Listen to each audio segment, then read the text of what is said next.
after retiring, I created the KM Peer Mentoring Program, and I'm the lead, and it's the mentoring program for all KM practitioners who are in the SIKM and the KM for Dev community networks. If you're not in it, feel free to join. And this mentoring program is really for everybody. So, and then I'm also a collaborator and consultant, but I'm also a chartered knowledge manager from SILA. So, what am I going to talk about? Basically, what I'm going to talk about is first my pain points as a practitioner. I'm going to talk about some neuroscience and other research-based topics that I learned after I retired, which I said, how did I not know these things? Because it would have really given me a lot of grief. It would have spared me from all the grief that I had as a KM practitioner. And I also wanted to share a resiliency framework that I hope might also help you. But my main goal really here is to give you some practical tips and to provide this awareness that you, the KM practitioner, you are the lead tool in your KM arsenal. There's a way of being as a KM practitioner, and there are ways of staying grounded so that no matter what hits you, you'll still stand up and you'll keep on going, because there's a lot of negativity and resistance and a lot of energy spent just advocating for the KM program and KM strategies. So my top pain points as a KM practitioner, which a lot of my slides are going to be about that, is getting buy-in. And a big part of that was just staying open-minded, positive, despite all the negative and resistance that came my way. Because the WTO in a lot of organizations, it's new. KM is a new thing, and it's just the World Bank really now, and that's we're really so advanced. But the other organizations are, at least my organization, is way behind. So I had to do a lot of convincing and engaging, and getting buy-in was a big challenge. So I'm going to hope to share some tips on how to stay calm, how to read the room, challenging conversations, building trust and connection with stakeholders. And finally, we have a whole track here about stories, and I'm just going to add to that, but I'm sure you've already learned a lot about that in this conference. Preserving institutional memory was our main pain point at the World Trade Organization. We had a lot of people who were hired, and they've been working there for 30 years, but they had to leave suddenly, and we had no way of tracking down what they learned, what they know, and they would just be given a box. Here, put all your documents, and then they go, and we have no tracing or whatever, or no way of transferring all that knowledge to the newbies who come into the organization. And then finally, also making decisions. In these days, it's so hard because everybody's so busy. It's so hard to decide, what am I going to do first? Should I do a survey first? Should I do this first, or whatever? And there's only so many options, but so little time to do things. So how are you going to make that fast, sound decision? And then there's also this thing about human artificial intelligence. We're in this age of AI now. How do you leverage that? So already when I was there at the World Trade Organization, that was already creeping, and it was very difficult to even plant the seed with the staff. So, and also finally, I hope I'm going to leave you with a resilience framework that you could maybe use to help you on your way. So the first thing is getting buy-in from relevant stakeholders. So as you probably know, we face a lot of resistance when advocating for KM engagement. And when our colleagues resist, it's very easy for us to get an amygdala attack. And I'm not sure if all of you are familiar, but this amygdala is that little almond-shaped thing in the middle of our brain that signals perceived threats to the brain, and it tells the brain, you are being under attack, so send the stress hormones to fight or flight or to freeze. And that's what it does. But the amygdala hijack could also happen in the office, and especially in KM, especially when people don't listen to you, when you feel you're not being heard, when colleagues ignore you. And especially when there are internal politics involved. Colleagues block your activities. Colleagues question your intentions. Colleagues gang up against you. That happens. And of course, colleagues limit your resources. In these days and age, resources are limited. Could that be financial, that could be time, that could be human, that could just be anything. And space, too. That's a resource. So just because they don't like you, they can block anything that you represent. So that causes a lot of frustration and anxiety for the KM practitioner. So So during challenging conversations with the people who matter in the organization, our stakeholders, it's important to stay calm. And when we're in a difficult conversation, our nervous system gets into a defensive state. And when that happens, our ability to connect drops. So, but thankfully, because of breathing, I mean, it's easy to do, right? We say, well, breathe every time. But do we actually do it? I mean, it's simple, but simple doesn't necessarily mean it's easy. So breathing, actually, and there's a lot of research that says this, of course, that it decreases stress and negative emotions. There's that thing in the prefrontal cortex that when activated, it decreases amygdala activation, which is that hijack and reduces stress, especially ruminations. You know, do you find yourself bringing work home? It stays there, even makes it difficult to sleep even, because it just stays there. So there's also a lot of research that says that breathing can counteract effects on stress, cognitive performance, and then it also has benefits on systems of the body, cardiovascular, pulmonary, nervous, stress and anxiety, cognitive functions, sleep. Oh God, when you get to a certain age, sleep can be a real problem. So yeah, and a good thing about this too is that I've learned from books that I've read afterwards. You can see it's probably the reason why I left my work, right? Because I was so traumatized. I researched all about it. Self-created sounds also have beneficial therapeutic effects. What does that mean? Increased oxygen, blood pressure, lymphatic circulation. Those lymph nodes, those are good for removing all toxins in the body. Those need to circulate. And if they're stuck, then all those toxins stay there. Levels of melatonin. Melatonin is for our sleep. Reduced stress-related hormones, endorphins. That's, that's the pleasure you get out of effort. Nitric oxide, and of course oxytocin, which we call the trust hormone. So what I mean by self-created sounds: humming, chanting, whistling, singing. In the WTO, what we did was we decided to form a choir, so that during lunch breaks, there will be concerts along the hall. There's music that's played in the atrium when people go for a coffee. During Christmas, we have Christmas drinks, and then there's a choir that plays during lunchtime. So we found ways of putting music in the halls of our building, just so that people could get a break. So, and humming, even if sometimes, in the virtual world where you have back-to-back meetings, just 1 minute of just humming to yourself, or just this where it vibrates here. It does something to your brain that it keeps that chattering brain from working. So there's science says that these things help. So the key here is that to be creative and to find opportunities to do these in the office, or better still, at home. So building trust and human communication with our stakeholders. As you know, to get engagement, you need to build trust. And oxytocin, which is the trust hormone, is the key to human connection. But guess what? Oxytocin production gets inhibited because of stress and power. And by stress, cortisol, the hormone cortisol, builds up when you're stressed. Testosterone, when there's a lot of internal politics that's happened. A lot of testosterone going around. So when these two hormones exist, the production of oxytocin decreases, and that therefore, when there's no oxytocin, it lessens the possibility of collaboration, reduces social anxiety, which is the effect of having a lot of oxytocin. So according to this guy named, what's his name, the guy who did 3 elements of trust, there are 3 elements of building trust, and that's positive relations, good judgment and expertise, and consistency. By positive relations, it means you have good relations with your people. They trust you. They check on you, and they ask your opinion. They get feedback from you, and you're able to give honest, constructive feedback to them. You check on them all the time because you give a balance between results as well as concern for your people.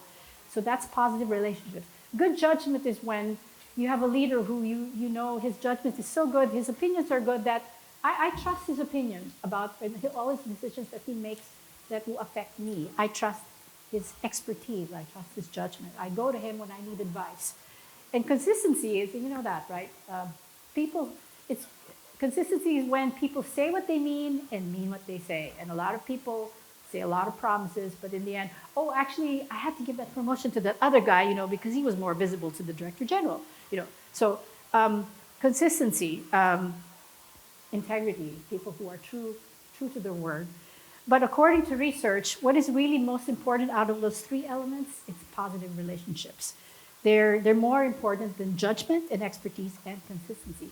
I learned in the course once that it takes 6 positive moments to negate one negative moment. So it's important to keep on building those positive experiences with your colleagues. And that builds emotional, that puts in the reserve the emotional bank account of your colleagues and stakeholders as well. So in challenging conversations, it's important to manage your triggers. I don't know if you're familiar with what triggers you, and not just you, but also the people you work with. So for example, when you're feeling attacked, what is really triggering you as a practitioner, or what's triggering your stakeholder? So according to this guy, David Rock, he says there are 5 things that trigger people: status, certainty, autonomy, relatedness, and fairness. By status, it's something like, I'm so important. Why should I listen to you? Why is your opinion more important than me? That triggers me when somebody sort of gives me that vibe. Certainty, I get really nervous when I don't know what's going to happen. So that bothers me when you're telling me that we don't know what's going to happen, but we just have to do these. And an autonomy, I hate it when every decision I make has to go through the big boss. Everything I make has to go through a middle manager. So that bothers me too. As soon as I feel that vibe coming in, I just lose it. Relatedness, it's all about being included. How come you got that email? I did not. That means I'm not included. That means I'm not important. So connection, inclusion, fairness. This guy got promotion. Well, how come he got a promotion? I didn't get. How come he got that special project and I did not? How come you're listening to his opinion and you're not listening to mine? Fairness. So when those things happen, sometimes you get triggered and you don't even know it. So those are unconscious behaviors that creep into the present when you hear those kinds of triggers in everyday workday conversations. Fortunately, we have choice. Viktor Frankl has this book called The Meaning of Life, and he says between stimulus and response, there is a space. And in that space is our power to choose our response. Our response lies within our freedom. So the key here is that once we know what triggers us and what triggers our stakeholders, we can use that to our advantage, and we could also minimize it for us so we don't spend a lot of energy managing our own emotions and use all that energy to working on the other side.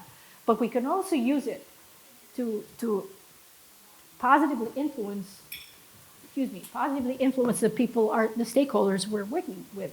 So the idea is to minimize your triggers, and maximize positive emotional engagement.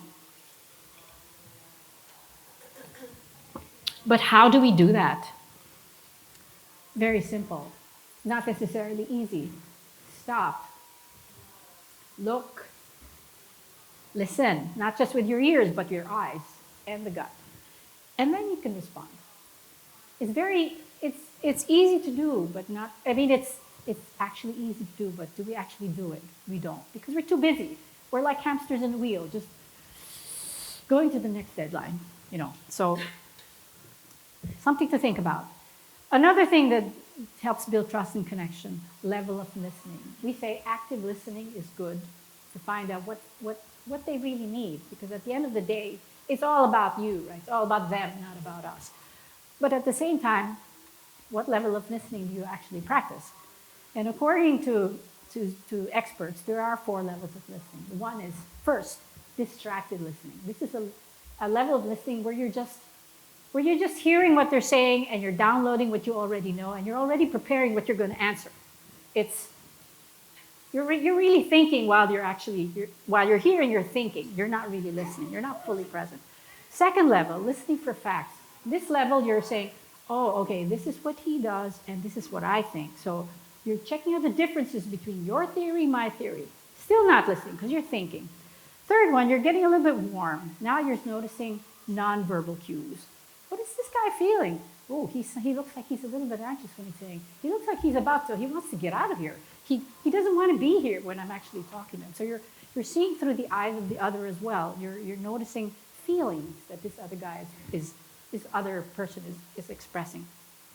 Finally, general listening is when you actually listen with curiosity. What does that mean, actually? It means you drop all assumptions. You say, what does this guy really want to tell me? Where is he coming from? What does he want to happen? And then there is some kind of a shift where you lose control of what you want, of where you want this conversation to go. It's all about where they want to. And then so you're trying to say, I want to hear what you really want to say. What do you want me to do? How can I help you? Instead of saying, this is how you can benefit from me. But what I'm saying is, tell me how I can help you. So it's a different kind of listening. Basically, the main message here is don't listen to just hear. Listen to understand what they're saying or even not saying. They say that communication is 70% non-verbal. So, and it's very easy to miss something when you are not looking. Here's another thing that I failed to do when I was working. How do your stakeholders actually respond or learn or understand the best? Are they visual? Are they more auditory? Visual meaning infographics, video, multimedia, shapes, charts, mural boards and stuff. Auditory is more conversation, telling stories, listening to somebody do a lecture, like small group meeting, focus groups. Or is this person more responsive to activities, games, let's play a game. And then we'll find out what we learned. Then finally is the reading, writing, surveys, newsletters, emails, documents. Send it out in an email and then you expect everybody will understand what's going on. So that's what I didn't do when because I'm a trained statistician, numbers, charts. I thought everybody thought like me. Actually, not really. What do your colleagues respond to? Is it a survey? Is it a story? Or is it an informal chat over coffee? I mean, you have to know your people. You have to know how they respond. How do you get their attention? What's effective and not just convenient? A lot of people, they just send a lot of newsletters. Put all your stuff there and I remember last time I said that I suggested that somebody said, oh my God, that's the 10th newsletter this month. Will you just stop already? It's ad nauseum, So what do they respond to? Reading the room. This is my favorite. So have you ever experienced when you're in a meeting room and you see people who are tight, people who are just, I don't want to be here. I just want to get out of here. And then people who are like, I don't know what you're talking about, whatever. So these are just signs, but they could be other signs in the workplace. But I just wanted to tell you that this is based on a theory by a polyvagal theory that's widely used, but it's not necessarily accepted by neuroscientists, just for your information. But my main message here is that for people who are there in the fight, when they're under stress, they're just ready to, overpower, intimidate the other. I had a director, when we were introducing knowledge management, when he said, we wanted to tell you a little bit about knowledge management. First thing he says to me is, you know what, I think what I have a problem with is the word management. Does that mean you're going to manage me? I said, oh, no, absolutely not. So there are people who are just so defensive. They're ready to just stay away from my territory. Flight. When you're advocating for knowledge management, sometimes it's very hard. People are just, my hands are tied. I just need to get away, Don't even tell me about those things. So, and then freeze, people are just blocked. They can't do anything. They just want to, So what do you do? What would you not do when people are in fight? Don't overpower them. Don't interrupt. Don't laugh at them. Be slow. Some people who are into the fight, a lot of them might be about data.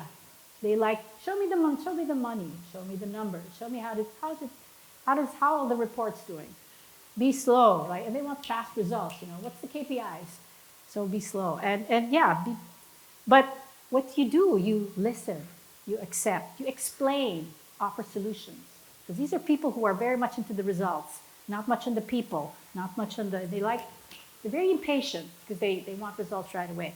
So for flight, it's so easy to say, oh, you just calm down, relax, come on.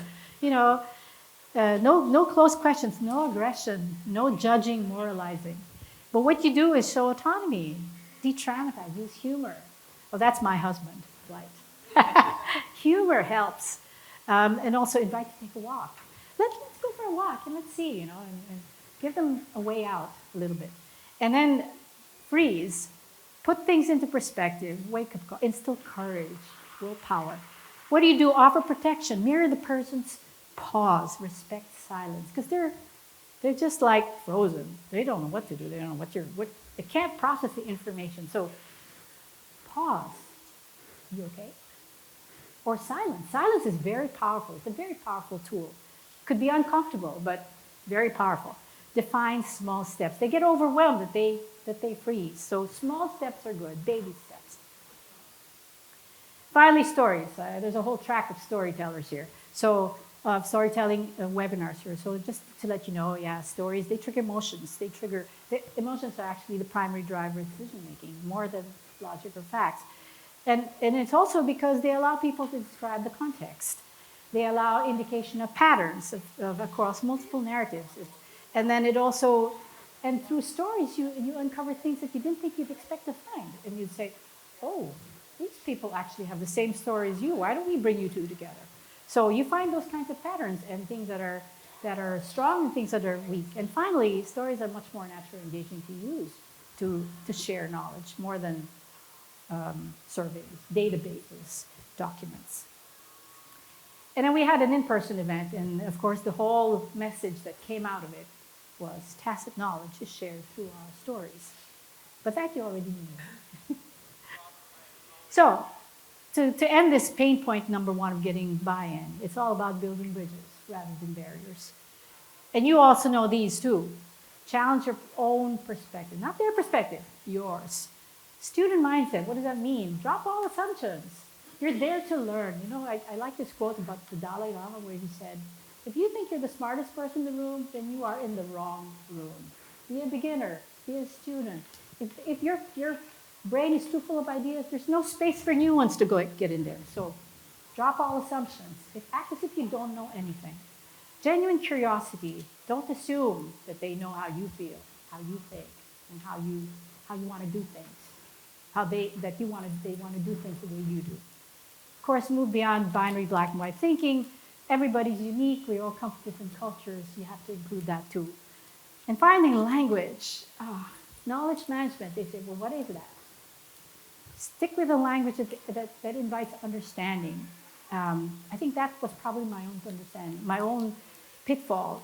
People didn't even know how to define knowledge management or what critical knowledge was. So start with, don't use jargon. They just, they're from the private sector. We're in the international development stage. We don't do that here.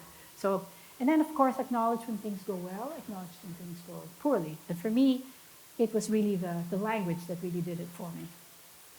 So, pain point number 2 was retaining tacit knowledge, because I said that was our biggest, preserving institutional memory was our biggest problem.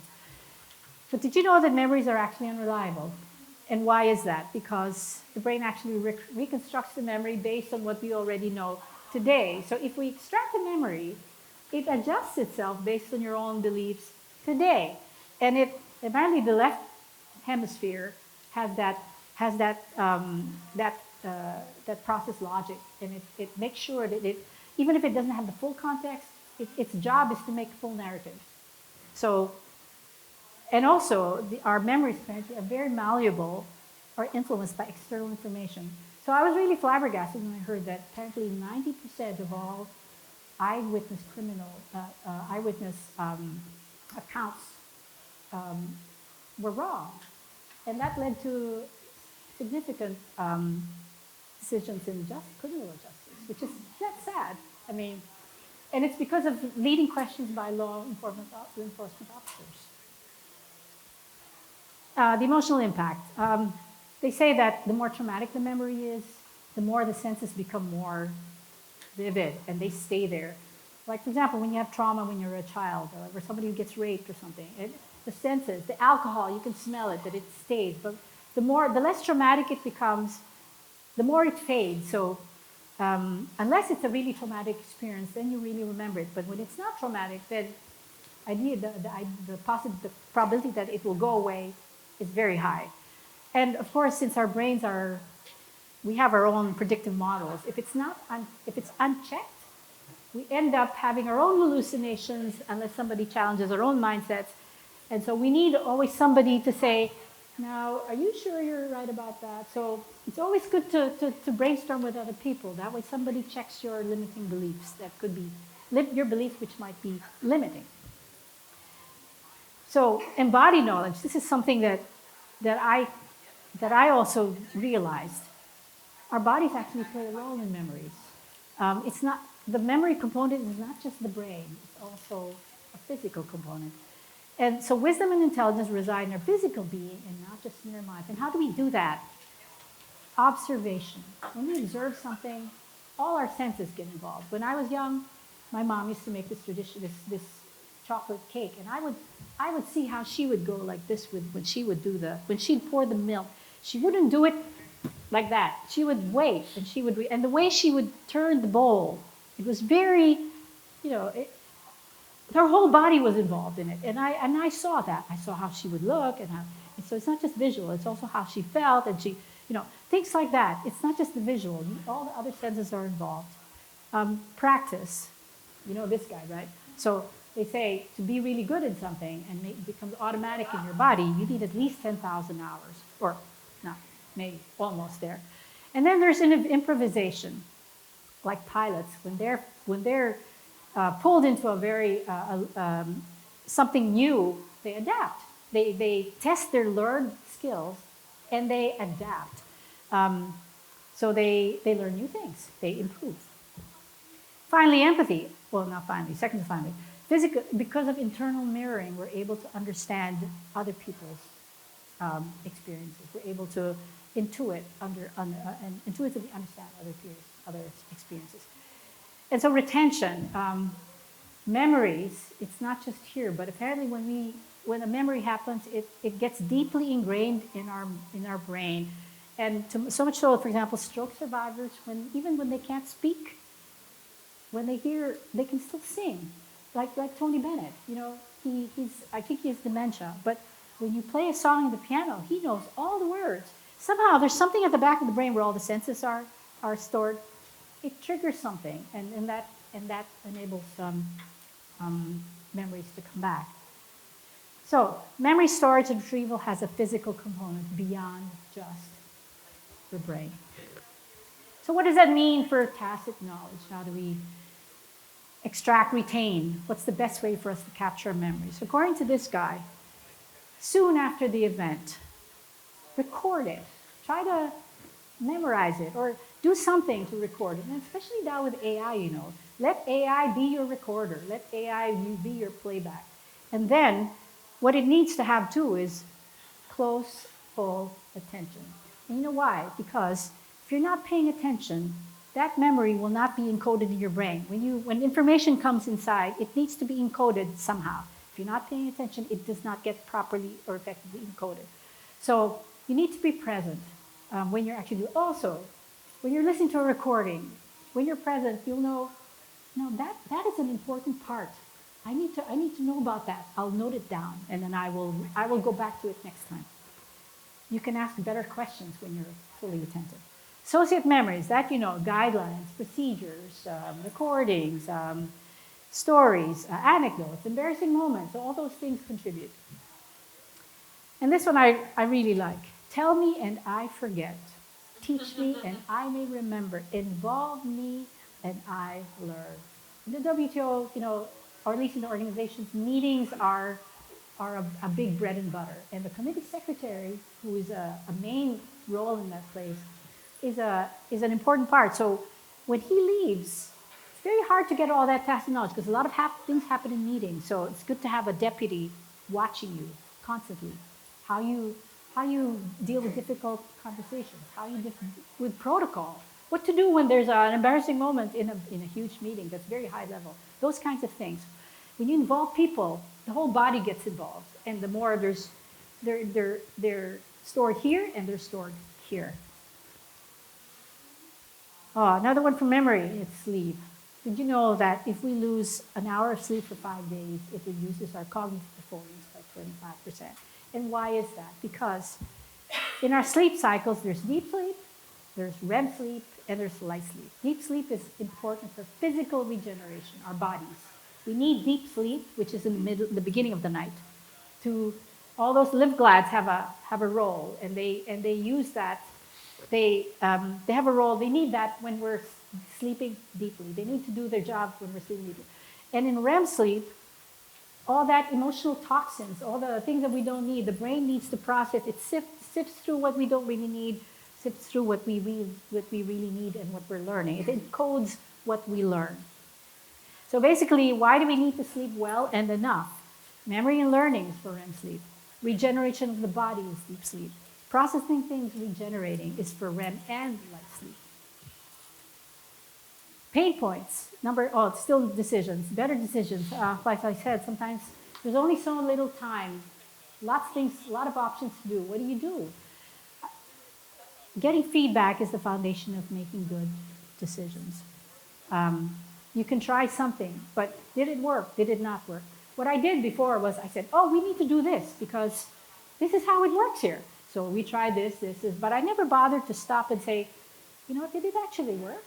And then I found out that people actually needed time to process what we did. They needed space before the next event happened. But all because I did not ask what worked and what did not work and what they resonated with. And then it's also a given that you need to almost embed that there is going to be something unplanned that's going to be part of your plan. So accept and navigate uncertainty. Don't even ask anymore. Just put it in your project plan that there's going to be something that might happen that you're not planning.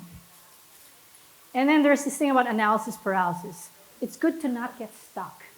I guess the important thing is you find out if you're in a zone of indifference. When there are two options and they're almost finished, then it doesn't really matter because just choose whatever, because the outcome is always the same. Use your intuition. Flip a coin and then see what emotions come up, and then you'll see what it really means. This is just there's a neuroscientist who I follow. He says the human brain has the ability to adapt internal timescales to the environment, and that's what's different from AI agents. We're able to go very fast, very slow, very fast, very slow, according to, like a surfer does. He grooves, he knows exactly where to go like this. But the AI agent does not do that. So humans have an error problem because we can do many things, but we make errors. Agents have a generalization problem because they can do only one task, but really well. So that's a difference that we can't, that is also good to take into account.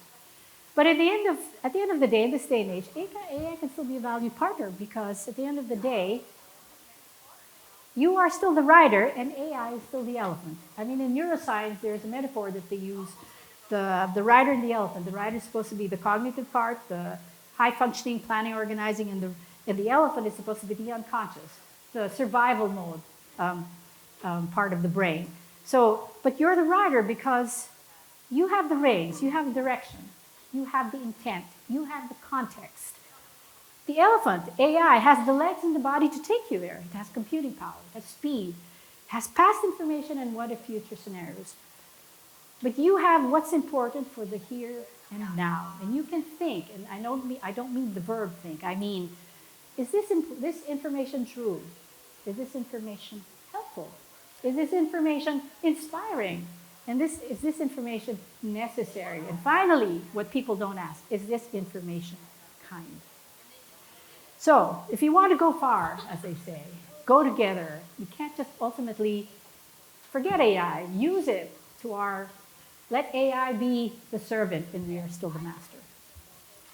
So resilience, as you know, in KM we use our mind, our body, our relationships, our mind stores everything, memories, conscious and unconscious. Our body records everything, muscle memory, feelings, sensations.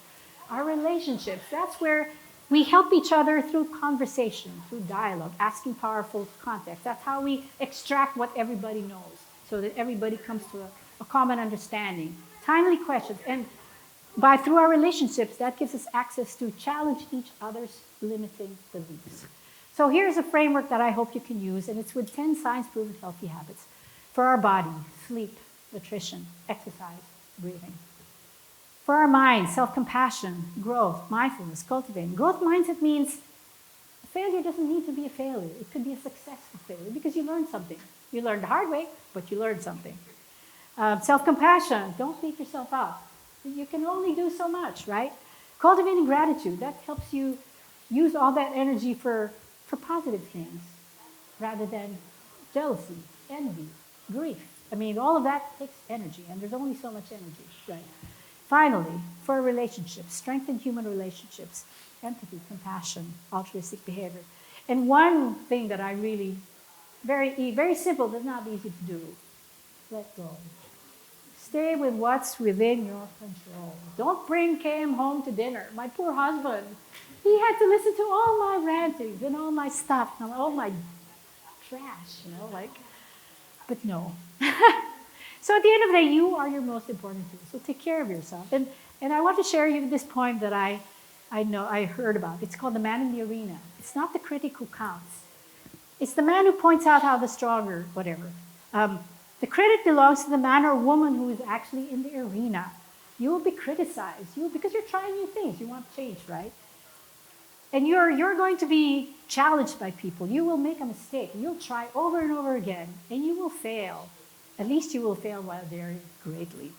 But not failure, but low aim is the crime. In great attempts, it is glorious even to fail, according to Bruce Lee. So, you know that in that movie, of Disney movie, when this lady said, if you don't aim anything, you don't hit anything. So, and that's what KM does, right? We're trying for change. We want to make the organization work better. And sometimes it requires a lot of change, positive change, and a lot of engagement. So, to close, I just wanted to take a moment for us to learn, to share something that I learned about learning. So when we learn something, we need to take time for the brain to encode what we just learned. So can I just invite you to just take a pause and reflect how you are your golden key.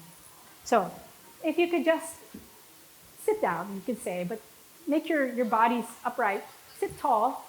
You can either put your hands near your knees, or you can put it over your chest. And I just invite you, just be.